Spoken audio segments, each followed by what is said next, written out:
welcome back to the Citizen channel. Hope you're all staying safe and well on our player rating show. As we look back at, yes, we'll take that. I did hope for a 1-1 draw. Not a bad night. I got the spot on with the 11, which I think most people that I saw had picked the right 11, and a 1-1 scoreline. So we'll take that. Perhaps I'll do the lottery this week, and this things come in threes, don't they? Or I might just wish for a City win against Everton. That'll do. Anyway, Real Madrid won, City won, of course. We bring them back to our place. And a win will do, and that's all we can really ask, isn't it? Let's not be greedy. Champions League semi-final, first leg at the Santiago Bernabeu, of course. So, good night. Yeah, I don't like Real Madrid much. I don't like the fans much. I don't like the players much. I think they're very, very dirty. They're good with the dark arts, aren't they? But please check out my Talking Point show. My popular player with them is Rudiger, but he's done us damage before, hasn't he? Right, we'll talk the ratings. Simon Bajkowski is doing the Manchester Evening News one, and I'll give you my little 2p worth. Please, if you are new to the channel, push that subscribe button, push the bell notifications. Great to have you on board. Everything City, of course, past, present, and forever. And if you are pushing buttons, you can press that little like button. I'm on the way to 3,100 subscribers now, so get us those likes, guys. I want about 20 likes for this if I can, so if you can help me get to that target, I'll be very grateful. Right, here we go. First, we'll start at the back, We'll start at the City's number one, because he is City's number one.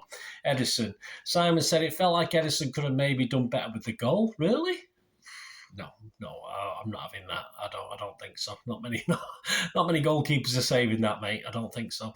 Although he's well to stop a Benzema header and then stop a late rocket. Yeah, he was also out quickly to stop when Benzema was through as well. Any hesitation there, Benzema might have got to that ball. I'm not going to say that. He did a couple, 2 or 3 good stops. He was out off his line quickly enough, and it was an international keeper performance in a big game. That's what we expect. So Simon's given him a 7. I can't argue with that. I'm going to give him a 7 as well. Walker, Simon said, jumped in rashly a few times on his winger, and often his release ball would see the team lose possession, but some crucial late blocks, a bit in and out. I mean, he was accepted that he was out of the team for a while. He's perhaps not the first name on the team sheet anymore, but he's bided his time. He's coming and he does some good stuff. And I thought it was a very good performance last night. His pace was very, very useful. Excuse me. So, yeah, Simon's given him a 7. I won't disagree with that. I'll give him a 7 as well. I think the defence last night played pretty well generally against not a bad team. I think they're one of those teams when you watch little highlights of them and snippets of them, you do panic a bit, but lots of periods of that game they did struggle, and I thought our defence did very well overall. Stones, Simon said, aggressive when moving up to play alongside Rodri before stepping back when the pressure forced it. Yeah, I still want him perhaps more defensive. He's very manoeuvrable. He reads the game. He's reading the game very well to know when to get back, etc. But I'm not overly convinced in that sort of middle role where we've still got Rodri and Gundo. Is it a bit of overkill to me for what Stones can contribute? But as long as he gets back when he needs to get back, I'm reasonably happy with that. Simon's given him a 7. I'll give him a 7 as well. Diaz not always comfortable in possession, says Simon, but some important blocks in the box keep Real at bay. He defends well with Stones, Akanji and Walker, strolling up the pitch at times. I do want someone back, and if it's Diaz, I can't think of many better people I'd want back there to try and organise things and keep the opponents at bay. So I'll take that from him. I'll take that performance. Simon's given him a 7. I'll give him a 7 as well. Akanji, Simon said, worked very well with Rodri and Gundo to see City move the ball up the pitch. Despite, again, not in his normal position, of course, Akanji playing on the left for most of the game. He copes really well. Quality. He's an international player, all right? He's only Switzerland, but so what? He's got that level of play. He got a bit of stick last weekend, of course. It could have got him down a bit. He got a bit of stick for the goal against Leeds United, but no, he got on with his job, and I thought he did a good job. Simon's given him a 7, so I've got to give him a 7 as well. Not very boring today. There's a couple that we differ on, don't worry. Rodri drove the team on, and it was him winning the ball back that set up the equaliser, said Simon. Yeah, I thought he was better. When City were good, obviously you didn't notice him as much, which was probably as it should be. when Real Madrid was sort of on top of the game, he came into it a lot more. A couple of shirt tugs he got away with because that referee didn't really want to book anyway. He certainly didn't want to book any for bad fouls, did he? Body checks or knocking people off the pitch. So, I don't begrudge a ref not booking someone for a couple of shirt tugs, but he did get away with a couple of things. He's still not got that off to a fine art how to get away with things like that. But he got away with it last night, so that'll do me. I don't think he got booked anyway. I've not even looked back to see if he did or not. But he never stopped working. As I say, he was involved winning the ball for the goal, as Simon said. So great stuff. Sam's giving him an 8. I'm not going to go that high. I'm going to give him a 7.5. I'm going to give him a 7.5, but 8's a bit much, I would have thought, for last night. I did notice 1 or 2 errors in key spots. The same with this guy we're going to talk about now, Gundogan. Simon said, calm under pressure to help the defence out whilst also supplying Haaland at the other end. Yeah, I can understand that, but he did lose the ball a couple of times in dodgy play. He tried an overhead flick on the edge of our box and it worked, but unfortunately there was another Real Madrid behind him to take the ball. I think he ended up giving a free kick. So it didn't always work. I don't think he was quite his best compared to how he has been in the last couple of games in the Premier League. But then again, he remained calm and sort of fairly combative, despite Rudiger the thug, of course, trying to put him in hospital early doors, which is Rudiger's raison d'etre, or raison top, whatever they call it. Anyway, that's his Rudiger. He's just a thug. He's not a footballer. He's a thug. Any football team that has Rudiger as a player are good in the dark arts, as far as I can see, because they know exactly what they're getting with him. He's good at body checking and making it look as though it's all accidental, but you know what he's doing. I mean, he shouldn't. He didn't even get booked for it. I mean, let's not go back to the KDB incident against Chelsea. He's just a thug. He's just a Neanderthal. He shouldn't even be playing football, but that's how it is. I'll give him a 7, Gundo, and so has Simon. So we both give him 7. KDB, Simon says, struggles to get in the game for large parts. It came up with the goods when it mattered. Cracking goal. You forgive him a quiet game, don't you? The only thing I was a bit annoyed about was in the 90th and 92nd minute. It's only 3 minutes injury time. Haaland had a shocking game. We'll talk about him in a second. It'd been awful, but a couple of times he tried to find, not with simple balls that you wouldn't expect from Kevin, but at times where he perhaps could have just held on to the ball. He did it from the halfway line, tried to find him. It got cut out, and then literally about a minute and a half later, he tried to find him again, and it got cut out. I mean, Kevin, we're talking about game management in Real Madrid last season. You 1-1. It's a good result. Let's take it. Haaland's been a total waste of time. It's enough to say he can't score a 92nd minute goal, but Kev should perhaps have reined it in just a little bit. So I was a bit annoyed by that. But if you're going to score a cracking goal and literally give us now hope, or good hope for the second leg, I'm not going to have... That is a criticism, but I'm not going to go too mad at him. That was, he was okay. He always there. He's a threat, isn't he? Simon's given him a 7. I've given him a 7.5. I mean, he scored the goal that might take us eventually, might help take us to Istanbul. So I'm going to give him a 7.5.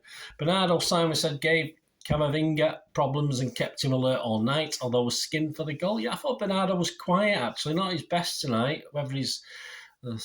someone said that last season against him, he was asking the manager if he could play for him and stuff like this, but I'm sure that didn't get to him.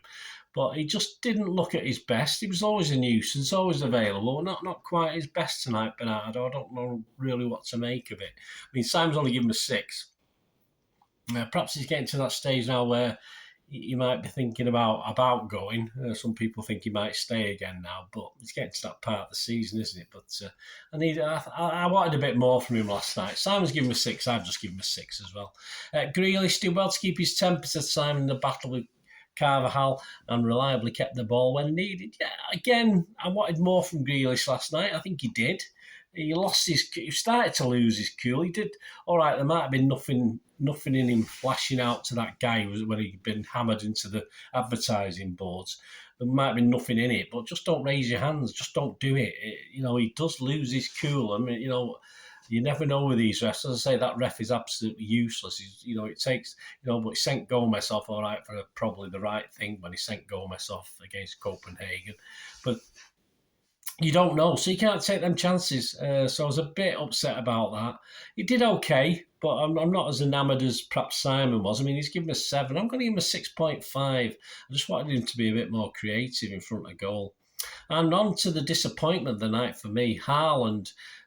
Simon said barely had a sighted goal, but on the 2 instances he did, he was easily stopped. Yeah, I have no doubt that his presence on the pitch gave other City players room, worried Real Madrid because obviously the press have been building him up as the monster and all this sort of thing. But he didn't look like a monster last night, did he?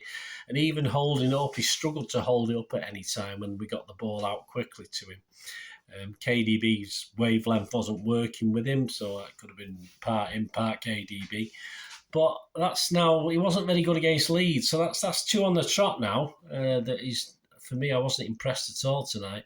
So hopefully he's had 2 bad games. He's got a couple good ones coming up. So hopefully Everton and Real Madrid at home, he'll be on fire and do well.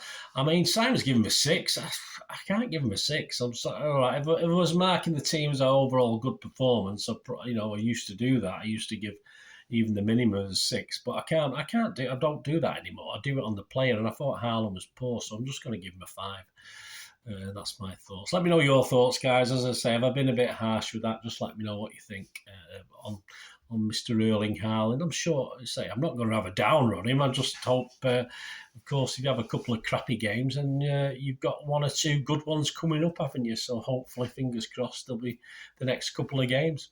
That's if Pep doesn't drop him, of course, but hey, who knows. Man of the match was given to KDB by the Champions League people, and also I think City gave it him as well. I wasn't convinced, even though he probably got my highest mark. I don't think there was an outstanding candidate last night. I would give a special mention perhaps for Walker, even though it's a bit of criticism from Simon there. And Ederson, who literally, as I said, I'm not going to blame him at all for that goal. And apart from that, he made 2 quality saves that you do expect an international keeper to make, but some people wouldn't expect him to make that because they have a go at him. But so I wouldn't give one in theory last night. I'm not going to bulk at KDB, but as I say, I think 2 or 3 other players, especially Walker and Ederson, perhaps Stones even, perhaps deserve a mention. But none for me last night. It was just a good team overall, almost a good full team, full 11 men. Perhaps only nine of the men perhaps were at the best, and probably a couple of those were not 100%. But yeah, we got through, didn't we? Anyway, let me know your thoughts. Let me know your ratings, guys. It'd be great to have them on board. And of course, please, I've not done it yet. I will get back and do it. I was in work this morning, so I've not even had time to look back at the timeline and remind myself and watch a bit of the game back, etc. So I'll have the talking point show. Apart from the thug Rudiger, of course. I mean, we'll always talk about that 8-man. We'll talk about him, but apart from that, well, join me for that later, the Talking Point show, when of course, we'll also look forward on Friday, I think, to the Everton game, which Everton have turned into prime Barcelona now, haven't they, after that 5-1 defeat of Brighton at their place. So just typical. We play Everton next and Arsenal play Brighton, don't they? So that's typical City. Sod's law, isn't it? That's how it works out in life. And the football gods don't make it easy for City. I've said that many times. Sometimes I don't believe the foot. You think of the 93-20, of course you do, but sometimes I think the football gods make it a little bit harder. That and Pep make it a little bit harder for us, but we'll see. Join me for those anyway, great. Thanks for joining me today. Leave us your scores, leave us your man of the match as well. If you think there was a clear one, let me know. It'd be great to hear from you. Thanks for watching. Until we meet again, that's one thing, don't I? Please stay safe, Blues. Come on, City. Bye for now.